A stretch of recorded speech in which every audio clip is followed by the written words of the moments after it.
I asked Ryan to come up on stage in case I had questions to ask, which I don't interview think I will. people for a living, so I can chip in where necessary. Good. Sandy's been on my podcast, in fact, a couple of years ago when you were just launching the YouTube channels. Happy to have you on. We talked Cybertruck, a little roadster up there as well. We did, and I'm still a big fan. I have 5 of them on order, or actually, the company has 5 on order. One of them. How many of them will stay intact, and how many of them will be dissected? Mine will stay intact. I don't know what the rest are, but mine will definitely be staying intact, and I'll have all the spare parts I need. So I want to start off for the 3 people in the room who don't know who you are. Oh, really? Let's just give the quick 2-minute or 2-hour bio. Oh no, there's a lot to talk about. Nope, I already have the bio queued up, and rather than have a consultant tell you something, I'm going to have you Elon Musk tell you something. Soon, huh? And now it's almost there. Yeah, actually, this partly comes from the Model 3, which is actually a fantastic car in many ways. But we were rightly criticized for an inefficient design for the front and rear body. Like Sandy Munro, who I think is really has excellent from an engineering standpoint and really a very fair critic, he pistol whipped us for the design of the battery. He ripped it apart and piece by piece told you why you suck. Yeah, and then he did the why and told you why you were awesome. He took it apart and told us exactly why we sucked, and he was correct. And then and I was like, well, that's pretty embarrassing. So no, he was complimentary of other parts of the car, but not the body design. And so anyway, there you go. So that's my introduction. From now on, I never screw with anything else. I just put that up, and everybody says, "Oh, that's pretty good." Okay, fine. So.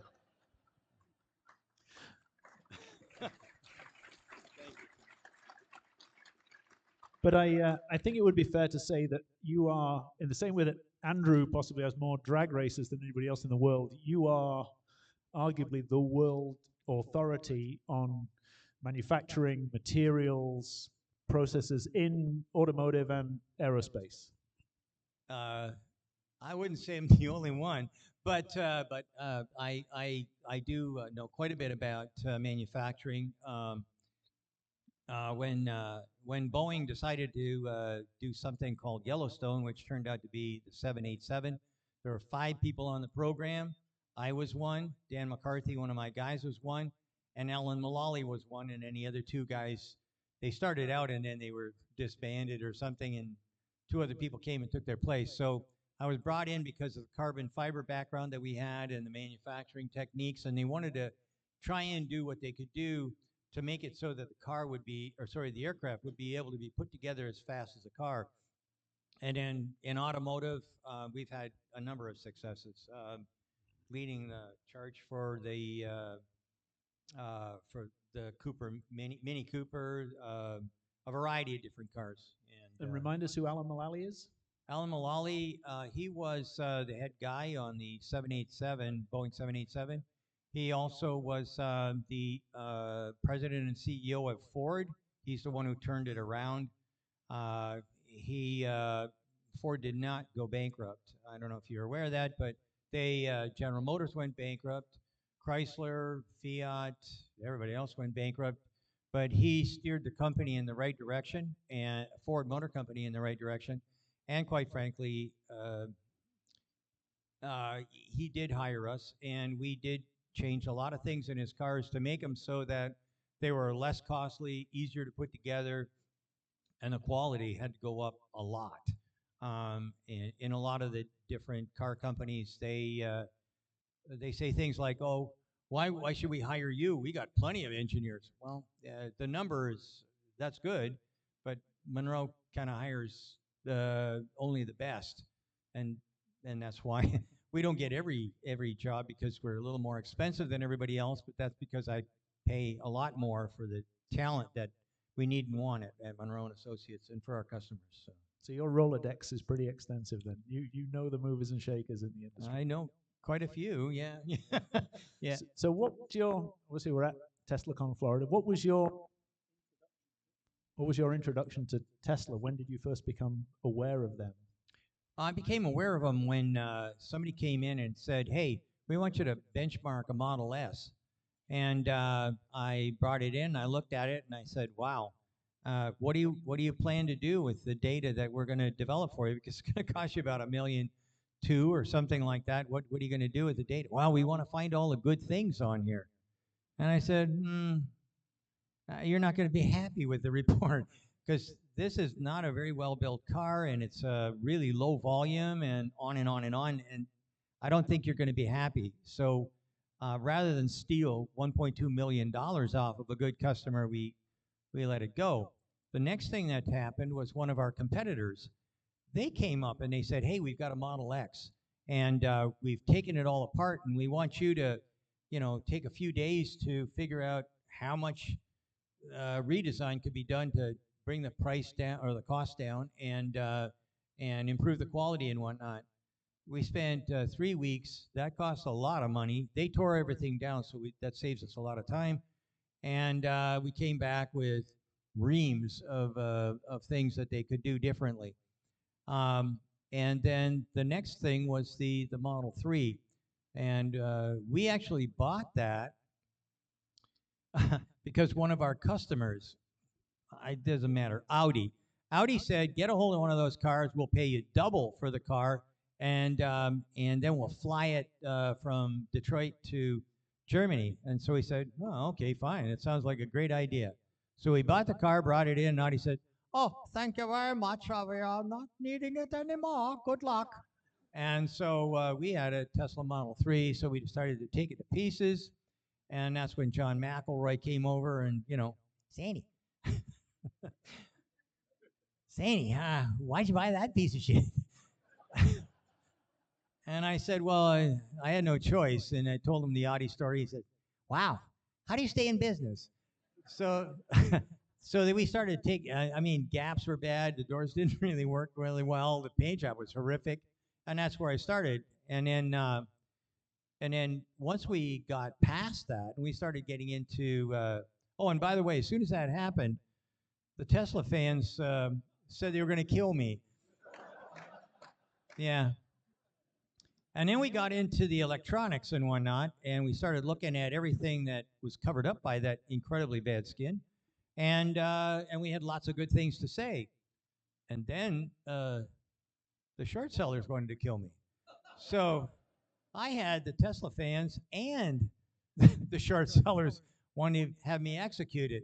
In fact, this is no baloney, we had to bring in the FBI because we have secret status at Munro for Department of Defense stuff, and we had the local police. It was very exciting there for a while. When somebody says they're going to blow your factory up, you got to take precautions. So that was really the start down the path. And then after we got about 2/3 down the pike, that's when I made the corporate decision to abandon ship on ice. So we used to do a lot of engines, transmissions, ice vehicles, excuse me. And now we do only EVs. We don't want any ice work at all. And by the way, I'm thank you. That was a moral decision to do that. I'm really happy that we made that decision. It's worked out good for us, and I think that everybody's put on the planet for a couple of reasons. One of them is to do a better job at being a steward for the planet. So I'm not Elon Musk, but I'm doing my part. Yeah. Sandy, yeah, from your unique perspective then, who's getting it right besides Tesla in the EV space from your unique point of view? Is anyone getting it right yet? Well, I'm not gonna throw too many people under the bus. But shit, I mean, God. I did say who's getting How it many right. people are videoing this thing? Anyhow, I will tell you that Rivian, I bought one of their cars, their trucks. I'm very, very happy with it. They don't pay me to say anything like this, so I think Rivian is in a good place. I think that there's a whole new market that's sitting out there that hasn't been tapped yet. One is outside, Arcimoto. The other one is Aptera. Those two vehicles, three-wheel vehicles, are needed because the average number of people in any vehicle, any car, or SUV, or even truck, pickup truck or whatever, is 1.2, 1.5, depending on who makes the surveys. So why we've got, when we can get something like the Aptera, which is solar, and you can drive it for 1,000 miles between charges, why wouldn't I put that on my list? And then there's the other, and that if you're south of the Mason-Dixon line, this is a car you should have in your driveway with right next to your Tesla. And then the next one is Arcimoto. It's the perfect delivery vehicle. I mean, for stuff like that, pizzas and whatnot. It's a fun vehicle to drive. It's like a motorcycle, only a whole lot safer. So I see those as up and coming, and I think that they're really going to do a good job. As far as the normal guys that you'd expect to see, you know, the old guard, as it were, only Ford. That's it. I don't. Geely owns Volvo. Okay, Volvo's got a lot of good cars because they were designed and they're being run by the Chinese. BYD is going to come in and kick everybody's ass here in North America. They're going to probably own about 30% of the market share, or at least the Chinese will order about 30% of the market share when they start bringing their products in. And you saw that chart that came up a little while ago, and it said we have no resources here. Okay, these clowns can say, we're going to build a factory. We're going to build a battery factory right here in the US of A. Okay, all the stuff that costs the money is coming from China. And the reason we don't have any of that would be there's two things. What's that? Permitting. Well, that's too far down the road. You got to go up a lot higher. Government. There you go. Number one on the government thing. Government has basically clipped us off completely from the resources we need in order to make this happen. Do you know that there's a cobalt mine that's being opened, or they're trying to open it right now in the United States? And do you know that in Canada, in Ontario, there's a town called Cobalt? Why do you think they named it that? Now, here's something that blew my mind when I just found this out about 2 weeks ago. It's a silver town. They were plagued by the cobalt that was stuck in the silver.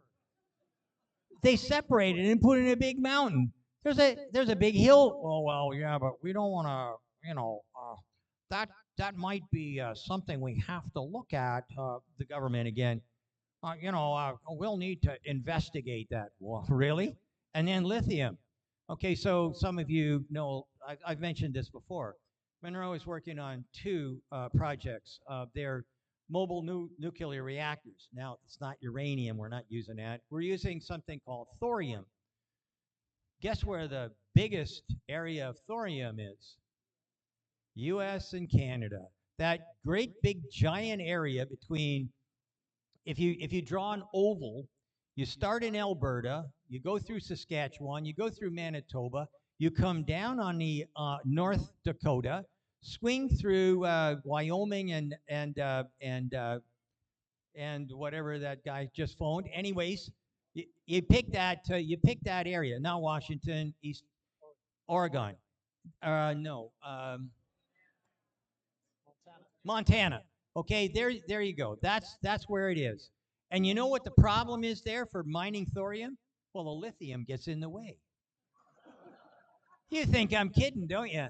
You know why we don't do anything there? We may endanger the lives of some lizards. And I turned this thing off, and I have no idea why it's doing what it's doing, but we'll just do that a little harder. So anyways, yeah. And the irony, I mean, California, they don't have any electricity. They go, oh, we haven't got enough electricity. Yeah, well, the high desert's got plenty of sunshine. Oh, we can't do that. Well, why would that be?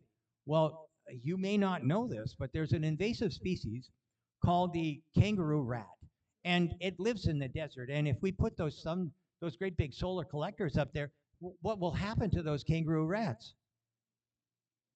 Do I give a shit? I mean, I have a rat trap outside my house. There's something terribly wrong. Our priorities have been somehow misaligned with the good of the nation. It's the good of the nation that I'm looking for. I don't care about rats or lizards. Sorry. Tell us how you really feel, Sandy. I'm holding back. Let's get Sandy a drink or two up here. And What's that? Yeah, that's what I really need. No, yeah. A couple of pops. Sandy and alcohol is not a good mix. Yeah. All right, so there's one question I've always wanted to ask you, which I don't think you've covered that much in the videos that you've done. So you've done the teardowns, you've talked about the manufacturing process. I'm sure we'll talk again about giga castings and things like that. I have a very early Model S, 2012 Model S, that I always joke was hand-built by marketing. I mean, this thing, as you've described, every single nut bolt is a different size. It's just crazy. Tesla's been very innovative in the rapidity of which they make changes on the line. I've never heard a discussion about what that does for serviceability, right? Because there's design for manufacturing and there's design for service, and those two things aren't necessarily the same thing. So do you want to talk about the consequences of Yeah, sure. Serviceability. You can either have serviceability or reliability. Pick one. You can't have both. If I make it so that it's reliable, it's probably going to be a bugger to service. And the reason for that is because I want reliability, which is going to give me long life. Now, Tesla, I equate Tesla to basically engineering at the speed of thought. They move faster, 10, 20, 100 times faster than any company I've ever seen. We can't believe how many changes that they've made in 2 years on the Model Y. Think on it. I mean, we talked about, you mentioned the castings. When I made the comments about the Model Y or the Model 3, they were already into the Model Y, and then the Model Y turned from whatever they had to 2 castings in the back. And then, what, 2 years, a year and a half basically later, they're producing the big casting in the front, the big casting in the back, and they've got 12 of those. Idra is very close to Munro, and Idra is the guys that make the big, giant presses. And Idra told me that there's 12 more 8,000-ton presses, which nobody on the planet even knew you could make. And they're going someplace in North America because they can't say Tesla. They're not allowed to say Tesla. And then I went to look at the guys that are doing the molds, also in Italy. And some of you know I was a tool maker before I was an engineer. And I worked on lots of molds and dies. And I looked at their molds, and I never saw anything like them. And they say, well, we call them puzzle molds. And instead of getting maybe, I don't know, maybe 40,000 shots before you have to swap the molds for polishing and whatnot, they can get like 100,000 of these things shot in these molds. And the reason for that is because they breathe a little bit. Now, I don't want to, there's probably other questions come down the pike, but this speed that they can move, moving from the super bottle to the octo valve. Holy mackerel. Nobody had ever thought of anything like what we saw in the octo valve, or sorry, the super bottle. And then the next product that comes out, the Model Y that came out, they abandoned it. I mean, people were looking at the other one, well, I don't know how we can do that. And boom, they were already into the octo valve heating and cooling system for the car. These guys move faster than everybody. No one moves as fast as Tesla, nobody. And when they come out, the products may have a couple of hiccups for a month or two, but they jump on it and fix things much, much faster. And the reason for that is they got money. Nobody else has got any money. Nobody else. Nobody. Zero. Well, let me rephrase that. Nobody's got as much money as Tesla has. Actually, can you put up that slide, the one that talks about the Altman Z-score? Not that one. You already seen him. Yeah, yeah. Go down. There you go. Okay, so you know all those other things out there, Moody and Bloomberg and all that. It's all garbage. I don't know how anybody could get sucked in using that shit. This is what you want. That thing right there. The Altman Z-score tells you exactly where people are. So look at that one line and see what it says. Oh, those are bad boys. They're below the line. That means that they're on the verge of bankruptcy. They haven't got any money. Why in the world do you think that VW sold off Porsche? They got no cash. And who do you think is going to be next to get sold off? Audi. There's one you don't want to. They got the biggest battery and the worst range. I mean, it's like who's in charge of that one? But you look down there and you can see that there's only maybe a couple of guys that have got enough to get into the gray zone. But look at Tesla on the bottom. Their line goes on forever. They got tons of money. They can afford to spend on new product development. They can afford to spend on anything they really want. And the reason for that is because, do we have any people from Harvard here? Don't put your hands up. Just, okay. Don't do that. Because after I say what I'm going to say, you're probably not going to like me, and you're not going to want to have any. Harvard has given us a lot of real gems. Number one on the hit parade. Well, you really need to outsource. Really? Does Tesla outsource? No. Vertical integration. I just got back from Vietnam to go and look at VinFast, and we were talking about cars that are going to make it.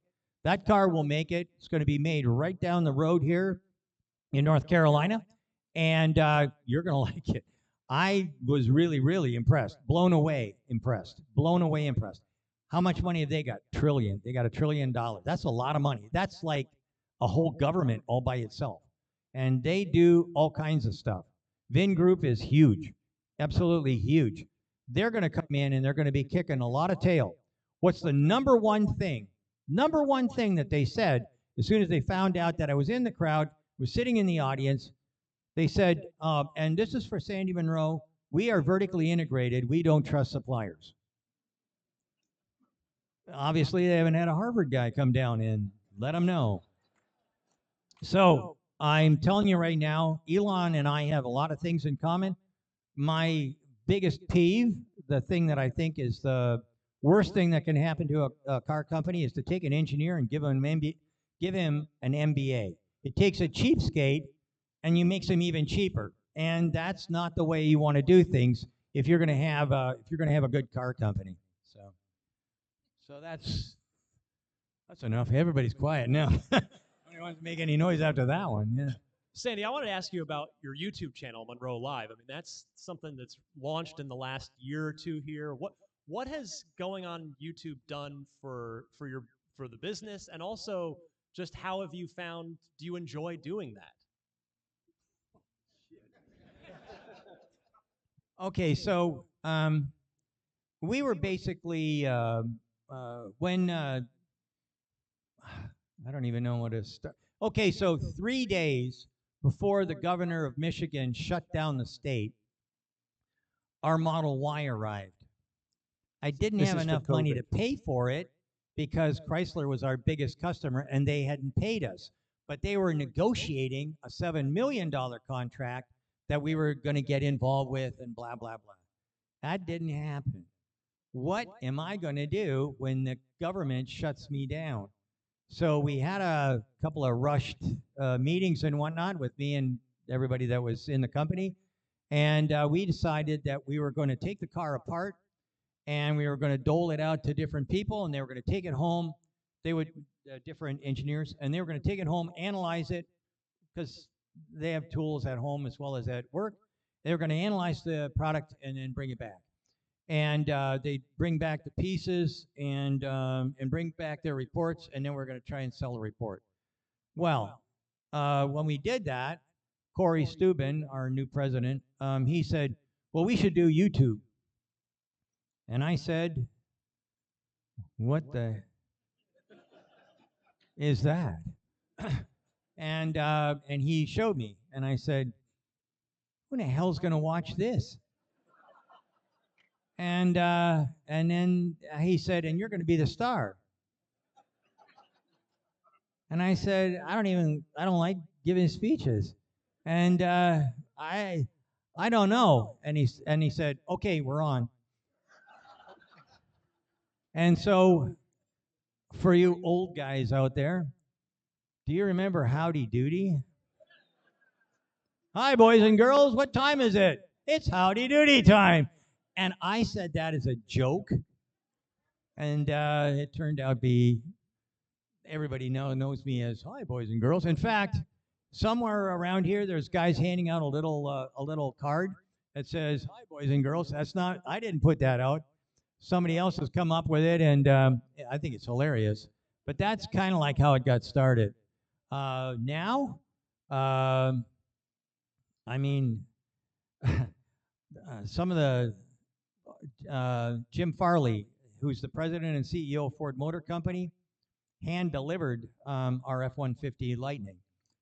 that wouldn't have been something I was expecting.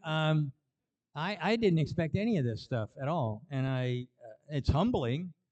It really is. I really feel I have no clue how I got here. Really, it doesn't. I mean, has it?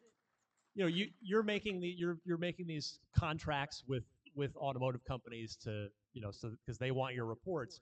Has it had a positive effect on your business, this YouTube presence? Oh yeah. Yeah, our business has gone up significantly, but again, okay, so I don't have an MBA, so I really don't know anything about business. I've kind of like steered away from certain car companies that have asked us to help them, and I'm not interested. The most notable one, I guess, would have been VW, because I was ready to go in with them until I got a hold of an ID4. And I said I wasn't going to throw anybody on the bus, and I just did. But so I don't recommend that car at all. And they have, how many people here have had a Tesla update in the last 6 months? Everybody, everyone, literally everyone. Okay, how about the last 3 months? How about the last month? How about the last 2 minutes? Yeah. Okay. The ID4 has had 0 since its introduction. Okay, you saw that Volkswagen is selling more cars than everybody else. No, they're not. They're building more, but they're not selling more. They have 240 days of inventory. That doesn't sound good to me. I could be wrong. By contrast, Tesla has, what, 4 days of inventory or something like that? No, 8? they have virtually single digit. Okay, so Ford has backlog, Tesla has backlog, Rivian has backlog. Everybody who's making an EV, even the Lucid's got tons of backlog. They can't get them out the door fast enough, and yet somebody's got a lot of them, and that's why, like I said, they had to sell Porsche, and I guarantee you that Audi's not too far behind. And Audi is not. It came out with a car for sure. It has the biggest battery and the worst range, and it has the worst mileage according to the EPA. So something's wrong there. I don't know what happened to German engineering. Guy in charge of Tesla's engineering is German. He seems to be doing okay. Maybe they got a problem with some of the other guys there. I don't know. Yeah. And then they fired Dietz, which. That was it. As soon as they did that, I was done. I don't, that guy, that's the only guy that I thought of all the big car companies. He's the one that I hung my hat on, and now it's Jim Farley that looks like he's the rising star, and he's like all the other ICE companies. having a hell of a time trying to turn the company around. So, yeah, this is a really interesting time. This is like the turn of the century, the 1900s, when you went from steam and you went from kerosene lamps and whale-borne corsets and stuff like that, and all of a sudden the new era came, and you got electric light bulbs, and you got cars that could take the place of horses, and on and on and on. It's amazing. This is the most exciting time that the world has seen since 1900. So we just had the Q3 earnings call. Who listened to the Q3 earnings call? A lot of people. Okay, we'll talk about that a little bit later with Warren. But one of the things that the Tesla team said on the call was talking about their next generation platform, and they stated on the earnings call that they were working towards a platform that was essentially half the cost of the Model 3 platform. Now, they didn't say what they were going to charge people for it, but they said cost-wise, it was half the cost. Do you see anything that's going to stop them achieving that goal? No. What can I say? What can I say? I've taken apart a Model 3. I know where you can take a lot of cost out. I know where you can take a lot of weight out. I know what you can do from a battery standpoint. Okay, it's not going to be a rocket ship like the rest of the Tesla vehicles, but you know what? It's going to get somebody from here to there. And that $24,000 vehicle is yes, possible. 100% possible.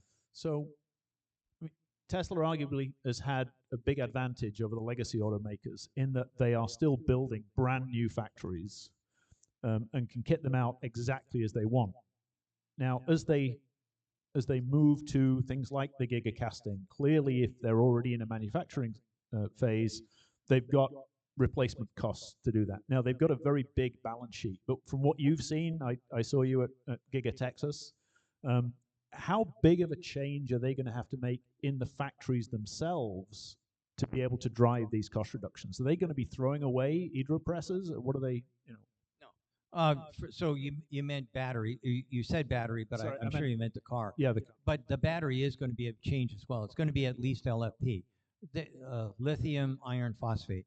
These batteries don't have, so they have the same amount of energy, but they don't have the same amount of power. So they can't discharge as quickly as what your 2170s or your 4680s can do. Okay, they discharge at a different rate. But most people don't drive like a maniac. I drive quick, but most people don't drive like I drive. Most people want to get from point A to point B alive, and that's strange as it may seem. So, anyways, the deal is, if I have LFP, I will have the same as what it would be like driving a normal ICE vehicle, and it might be a little quicker if you have a sport mode or something like that on. But at the end of the day, it's not going to be a Model Y, a Model 3, and certainly not an S. But it's going to get people from here to there, and it's going to be safe. And I'm only guessing, but my guess is that the lower part of the body will be probably two castings. It'll be a front and a rear that'll be joined somewhere on the longitudinals. And the reason that I'm guessing that is because there's a 9,000-ton molding machine, and it's destined for somewhere in North America. It's being built right now. I looked at it, or looked at the bits and pieces. So and nobody at Hydra or what's the name of I've forgotten the name of the tooling company, but anyway, neither one of them wanted to talk about what they were working on next. But they had gigantic shoes. The thing that the mold fits on is called a shoe. Gigantic shoes sitting there, and this doesn't take a rocket science to figure out. I mean, this could be uber inexpensive. So when you look at this, those big castings, they have a bigger piece cost, slightly more piece cost. However, their total accounted cost drops like a rock, and you get the added benefit of, when you have those castings,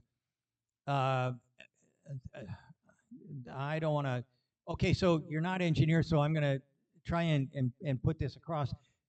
If you have a casting normally using pretty much any kind of technique, what winds up happening is you get induced stresses.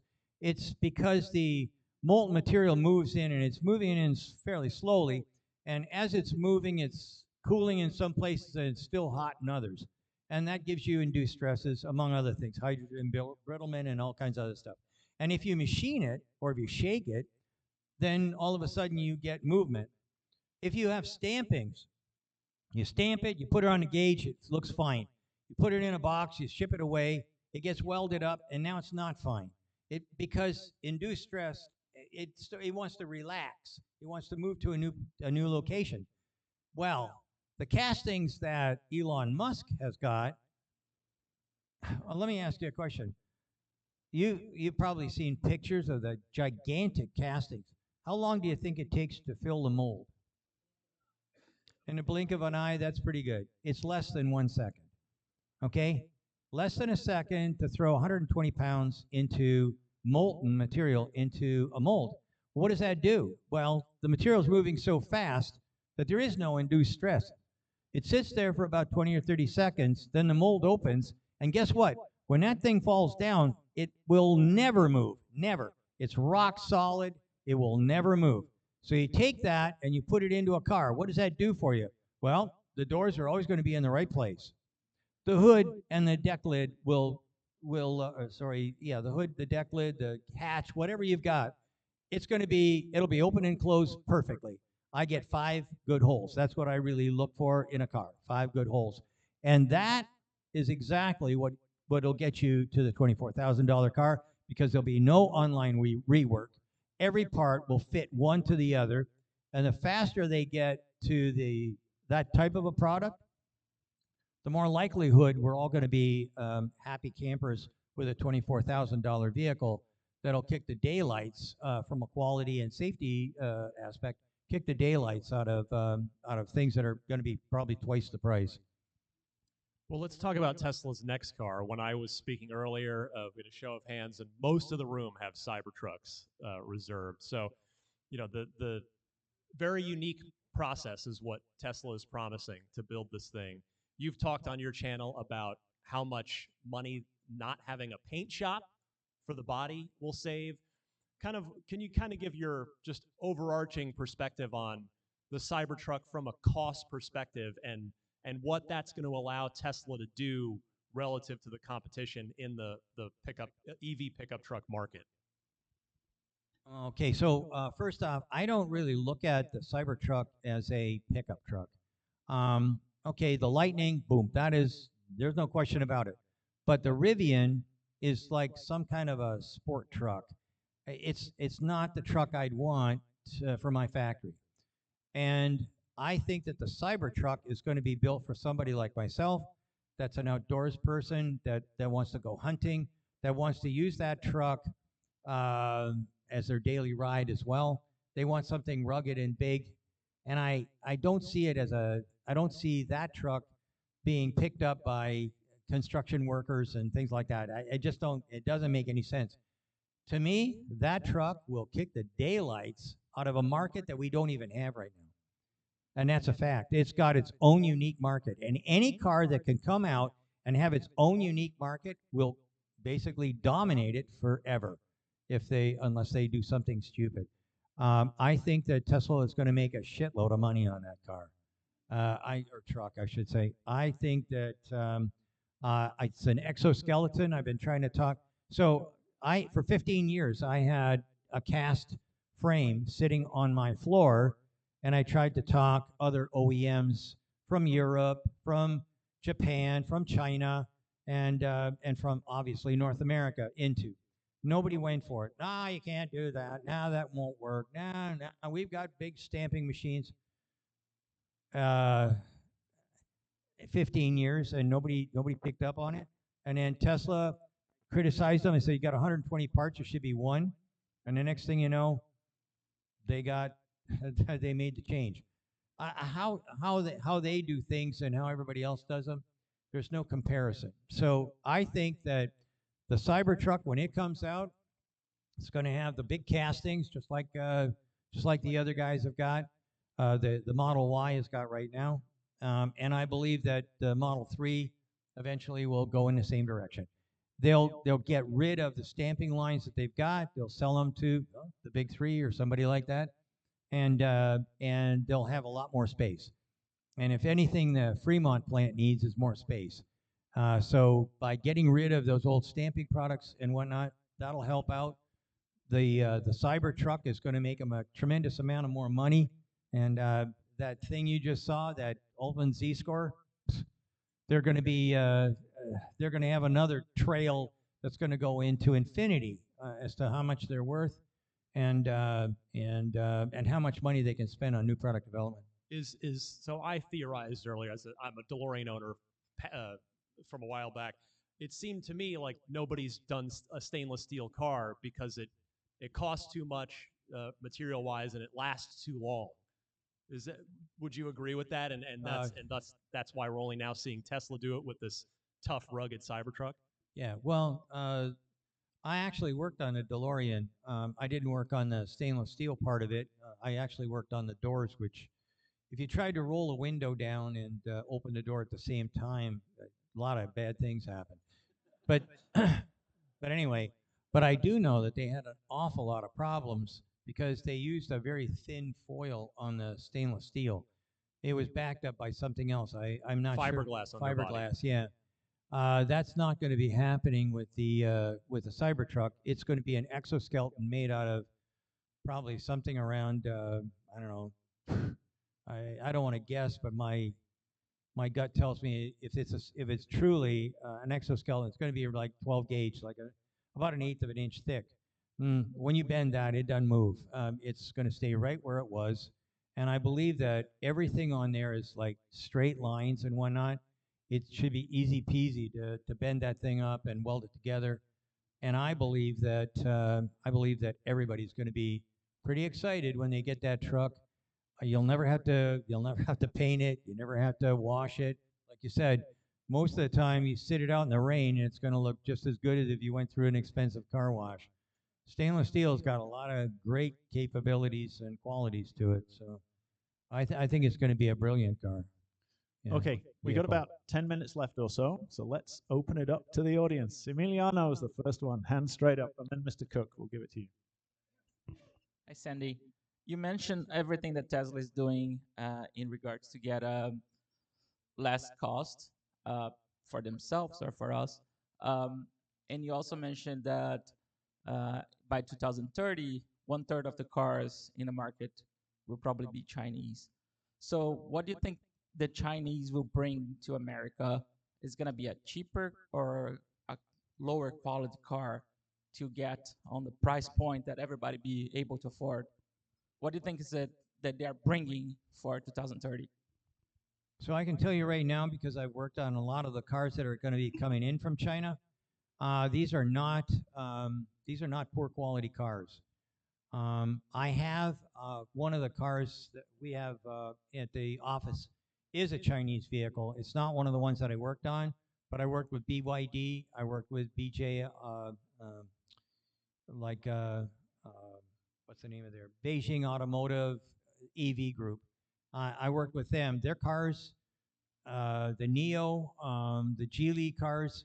I mean, I would do workshops that had 500 people in a tiered audience learning how to use our techniques.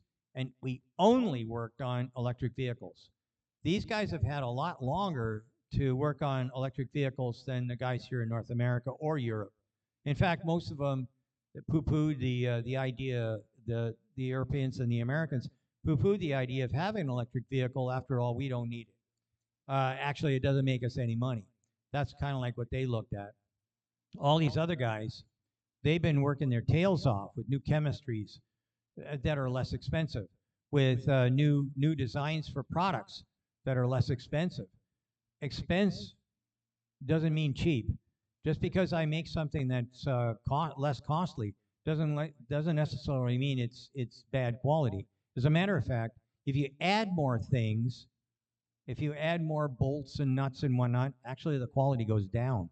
So what you're going to key once once everybody figures out that, you know, if you don't let Chinese cars into the United States, you won't get lithium, you won't get cobalt, you won't get nickel, you won't get anything. You won't be, these battery plants, they may be done in 2 years, but if they can't get the raw materials, all the air is just a big warehouse full of a bunch of scrap metal. And that's a fact. So that's going to force Biden or whoever's in power to say, okay, well, you can bring your cars in, but we need this other stuff until we can. It's going to take 7 years. It takes 7 years from the time that the government says you can kill a lizard and dig here till the time that you can get lithium. Okay, 7 years. That's fast too. That's Chinese fast. I don't know how long it'll take with you know, some government inspector getting in the way of things, but I'm telling you what, we've painted ourselves into a corner. This isn't probably the most popular thing to say, but I think that there are two leaders in the world that have guaranteed EVs are going to take over everything. One is Biden, and what's the reason for that? He shut down the Keystone Project. Perfect. Now we can't get oil except from the guys in Saudi Arabia, and they are going to give us another oil shortage just like they gave in the 70s and early 80s. And two, Putin. What a guy. He shut down all the oil and gas to the guys in Europe and invaded a little dinky-ass country that he had no business entering into. These two people will be remembered in history as the two most prominent leaders to make EVs happen. Hard to believe. Hard to believe. Okay. Hey, Sandy, thanks for being here. Everybody, I'm Chuck Cook from Jacksonville, Florida. So the best part is no part. Elon's philosophy on removing parts until you can't remove anymore. And I think in the SpaceX world, it even said sometimes you got to remove enough and then realize you need to put some of them back in. With the recent removal of ultrasonic sensors and previous to that, the low definition radar that's been removed in favor of Tesla Vision, do you think we've maybe, without an obvious how they're going to solve it, you know, for getting in and out of garages and, you know, Summon and some of the other features that need it, do you think they've gone too far? Or do you think they got something under the hood that we just don't know about yet with regards to removing these sensors? Okay, so I agree a lot with what Tesla's done. I think you can probably run cameras and make it work, but it's not my favorite at all. It doesn't even come close. I work on a lot of things that really have to work all by themselves in any kind of weather. So I'm a big fan of FLIR, forward-looking infrared. It comes in color. I can see the difference between a guy with a blue shirt on and a red shirt. I want that. If Tesla does anything, I'm hoping that they'll put forward-looking infrared FLIR in the front of the front and back of the cars, because then you can determine anything. I can tell the difference between a bird and a bat. That's a fact. I can drive through the rain or the snow or whatever, because it doesn't care about that stuff. It looks right through it. That's what I'd like to see everybody go with, but it costs more money. And I don't know enough about the profitability pictures for all these different guys, but I know that if I was going to design a self-driving vehicle, it would have FLIR and cameras. That's what I would do. I can't really comment because I don't know enough about what happened when they removed.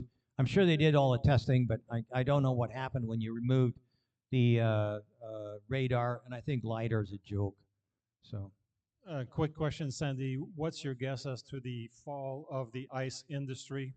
I mean, do you think that 2026, 2027, the big players, Ford, GM, will just collapse because they just can't come up with EVs fast enough?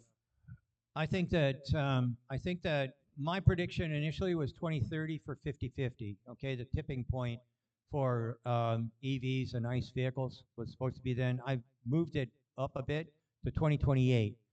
I think that there will be survivors, but they'll be a whole lot smaller. I think that Ford will survive. I think that Volkswagen and GM if they survive, will be a shadow of their former self, and they're going to have to divest a whole lot in a hurry. I don't know what those characters are going to do, but they're in deep trouble. You saw what happened to Fiat. They've fallen off the table. Nobody wants them. Stellantis, the new company, which is Fiat and PSA, I believe that they're going to need money. And they need money. They're going to have to sell something off. And the something they're going to probably sell off is Chrysler, Dodge, Jeep. And when they sell that off, I'll buy stock. And then I'll buy enough stock that I will have a word. I will have a word on their board or something. I'd like to see Chrysler survive, and it will never survive under Stellantis. Never. None of these clowns are going to get out of their own way, let alone be able to dominate the marketplace in the future. So you're going to see a lot of names that you used to know get a whole lot smaller. Toyota, Honda, oh, I forgot, the shining star, Hyundai and Kia. Who'd have guessed? Who'd have guessed that those guys are now in second place? It's not my first microphone. So, you know, who would have guessed that they were in second place as far as selling product and having customer acceptance?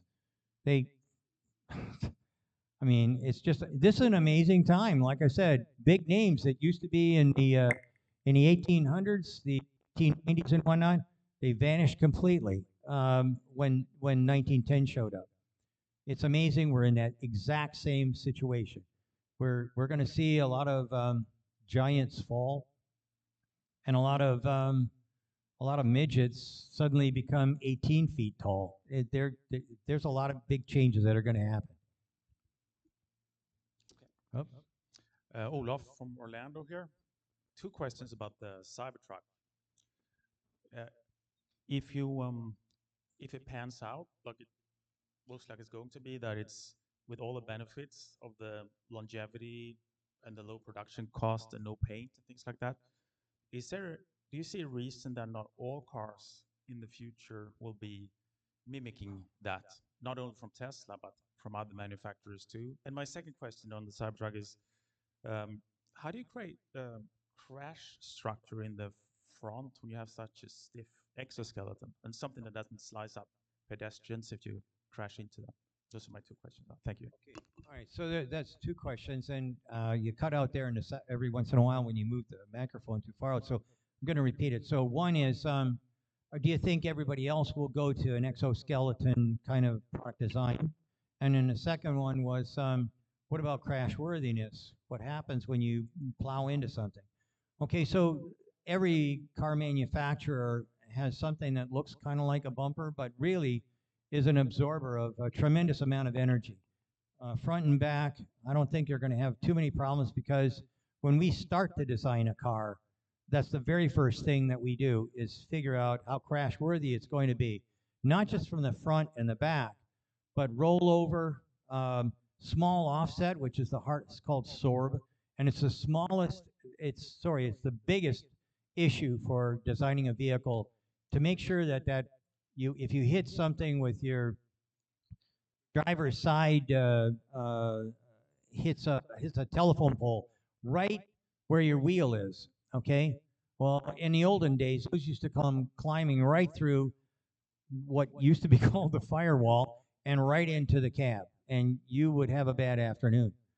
Those things, now we figured out how we can get rid of that problem, and so there's things called tusks, cutoffs, diverters, all kinds of different tricks to get that out of the way.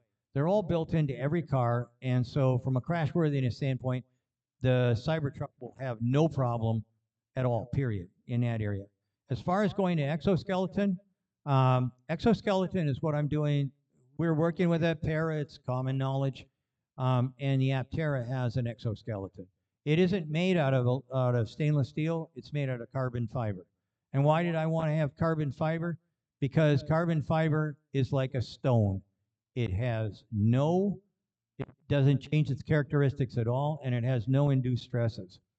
The guys from BMW on the i3, they led the planet in technology with carbon fiber. The tragedy was the car was so bloody ugly, no one would buy it. And that was an internal discussion and an internal decision that was made to try and kill anything that had to do with electrification.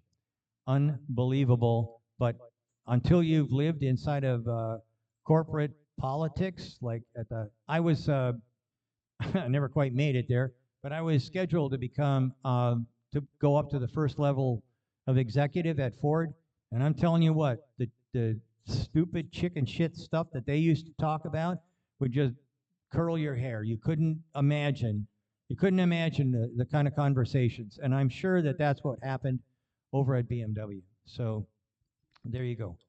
I think that exoskeletons are going to be coming out, and by the way, most aircraft in the future will be exoskeleton as well.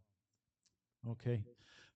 We could ask Sandy questions all afternoon, and I'm sure as soon as he gets off the stage, he's going to get people surrounding him and asking him all kinds of questions.